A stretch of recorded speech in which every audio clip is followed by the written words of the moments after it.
bila buri. Jago mkolele kazi bila mapendeleo. Musa alilewele pambe hekima. Yehuma nyomuti. Mwanzo sura ya 20. Sasa leo nikikuja mtu anapigia simu. Anajaribu kutisha mimi. Anasema Wamboka itabidi unyamaze. Sasa nataka kusema wazi mbele ya umma. Huo msimamo wangu hautabadilika, na kama mnaendelea kunyanyasa wananchi, mimi nitaendelea kuwa mkali zaidi. Taendelea kuwa mkali zaidi. Mheshimiwa Rais, nakwambia mimi sio mtu wa kutishika. Nyinyi muangalie TV wakati wanaleta huo mswada, tutapambana bunge kama mjawaiona.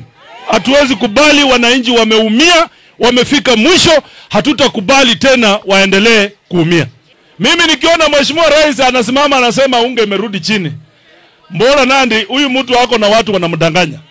Maisha imeenda juu, unga imeenda wapi? Juu. Sasa saa hii mimi nauliza Mheshimiwa Rais William Ruto.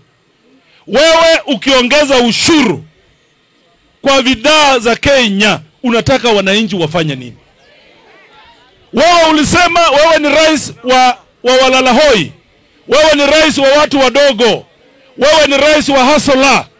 Mimi kama mbunge wa Bumula, Wanami Wamboka, napinga finance bill yako ya kusema unaongeza ushuru. Sitakubali uendelee kuongeza tax